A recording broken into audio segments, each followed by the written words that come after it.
Good morning children, class 10। आज हम पत्र पर चर्चा करेंगे। पत्र का जो फॉर्मेट है वो तो मैं आपको पहले ही बता चुकी हूँ कि लेफ़्ट हाथ के आपके बाएं मतलब उल्टे हाथ लेफ़्ट साइड से पत्र स्टार्ट होता है हमेशा। सबसे पहले जो अगर आप औपचारिक पत्र लिख रहे हैं तो उसमें सबसे पहले आपको अपना एड्रेस लिखना होता है। एड्रेस आप 2 से 3 लाइन में आप कर सकते हैं, एड्रेस लिख सकते हैं, जिसमें एड्रेस लिखने का तरीका ऐसे होता है कि जैसे आप अपने घर से बाहर निकल रहे हैं, ठीक है, तो आप सबसे पहले अपने मकान में से निकलेंगे तो आप अपने मकान का नाम डालेंगे, नंबर लिखेंगे, जिस तरह से हम अपने घर से बाहर निकल रहे हैं।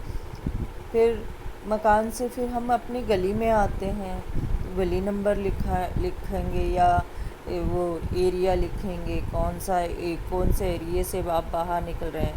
फिर वहाँ से जब बाहर आएंगे तो आप कौन सा लिखेंगे, जो मार्केट एरिया है उसके बारे में लिखेंगे, कौन से मार्केट में आप आए हैं वो मार्केट आपका एरिया का हो जाएगा। फिर उसके बाद में वो मार्केट किस एरिया में आता है ना, तो वो आप लिखेंगे। तो एड्रेस उसी तरह से लिखा जाता है जैसे हम अपने घर से बाहर निकल रहे हैं। पहले मकान नंबर, फिर गली नंबर या एरिया जो आपका है, फिर उसके बाद जहाँ हम मार्केट में आए हैं उस इलाके का नाम, और उसके बाद में फिर हमारा जो डिस्ट्रिक्ट है वो आता है और प्लस उसमें इसका स्टेट आता है। उसके बाद में सेवा में पद का नाम, फिर उसके बाद में पद का नाम लिखा जाता है। जैसे कि संपादक का लिखा है, और अगर कुछ आपको नहीं समझ में आ रहा है कि लिखा है नगर निगम को लिखना है, तो आपको नहीं समझ में आ रहा है कि क्या लिखे हैं, तो आप सीधे लिख सकते हैं अध्यक्ष महोदय लिख सकते हैं, ठीक है। अध्यक्ष महोदय के बाद में वो जिस विभाग से है वो विभाग का नाम आना बहुत ज़रूरी है, तो वहाँ उस विभाग का नाम आ जाए, फिर उस एरिया का नाम आ जाए, और उसके बाद में जो सिटी है, एरिया मतलब जो सिटी है उसके बारे में आ जाए। ये हो गया मतलब संपादक का जो है सेवा में। फिर आपको पद का देना है नाम, जैसे संपादक है, नगर पालिका को लिखना है तो महापौर लिख देंगे, या फिर कुछ नहीं समझ में आया तो अध्यक्ष महोदय। विभाग का नाम आना बहुत ज़रूरी है, विभाग का नाम, और उसके बाद में सिटी आप लिख देंगे। फिर एक लाइन छोड़ के आप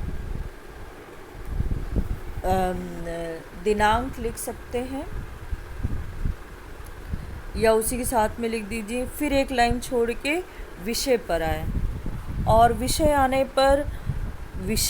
पर आप किसको पत्र लिख रहे हैं और क्यों लिख रहे हैं, ये प्रश्न आप खुद से पूछें, ठीक है। अपने आप से ये पत्र पूछें कि आप किस लिए ये लिख रहे हैं। तो जब आप ये प्रश्न पूछेंगे अपने से, तो आपको 2 या 3 शब्द में उस प्रश्न का उत्तर ढूंढना है। जो भी विषय दिया गया है उसको लिखने के लिए, विषय लिखने के लिए अपने आप से प्रश्न पूछना है, और उस प्रश्न का उत्तर 2 या 3 शब्दों में हो, और यही उत्तर आपके पत्र का विषय होगा, ठीक। विषय पे हमने विषय लिख लिया, उसके बाद हम एक लाइन छोड़ेंगे और महोदय पे आएंगे, ठीक है। अगला पत्र जो हमारा स्टार्ट होगा वो 3 पैराग्राफ में होगा, 3 में रहते हैं। तो जो सबसे पहला वाला पैराग्राफ होगा उसमें आपको अपने नाम के और अपना परिचय देते हुए आपको उस समस्या के बारे में लिखना है।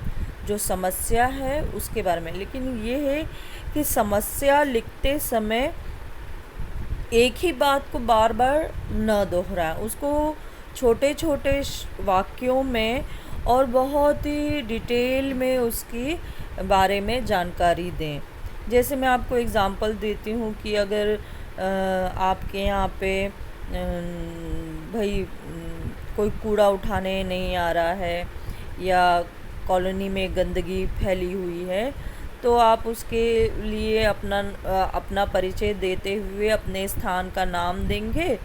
जैसे मैंने बताया था आपको कि हम जैसे घर से बाहर निकलते हैं, उसी तरह से पूरा वो परिचय देते हुए नाम लिखेंगे और फिर उसके बाद में छोटे छोटे वाक्यों में उसको लिखेंगे कि पिछले 15 दिनों से हमारी कॉलोनी में सफाई नहीं हुई है, कूड़ादान कचरे से भरे पड़े हैं, उस पर मक्खियाँ भिन भिन आ रही हैं, मलेरिया और डेंगू का खतरा भी बना हुआ है,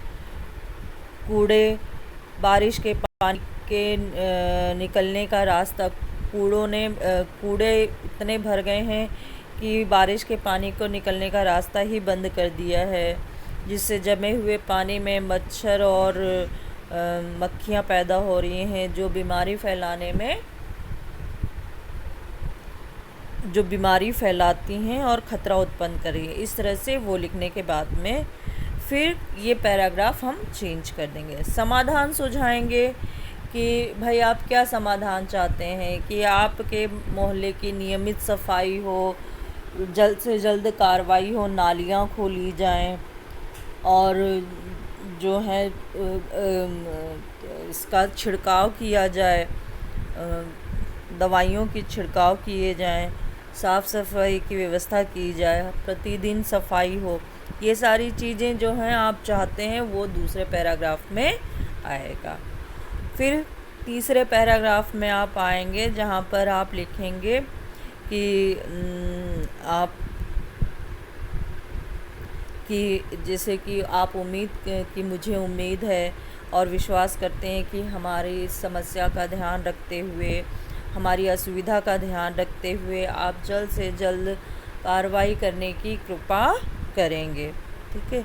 फिर उसके बाद में आपका आ जाता है एक लाइन छोड़ के लिख दीजिए धन्यवाद, और फिर उसके बाद में आप भवदीय लिखें या प्रार्थी लिखकर आप पूरा अपना वहाँ पर फिर से एक बार पूरा एड्रेस लिखेंगे कि आप कौन, अगर आप किसी अपने मोहल्ले के या अपनी सोसाइटी के आप सचिव हैं, अध्यक्ष हैं, जो भी हैं, तो आप वो लिखेंगे, अपना नाम लिखेंगे और उस अध्यक्ष लिखेंगे। फिर उसके बाद में मकान नंबर और कॉलोनी का नाम और एरिया का नाम लिखेंगे।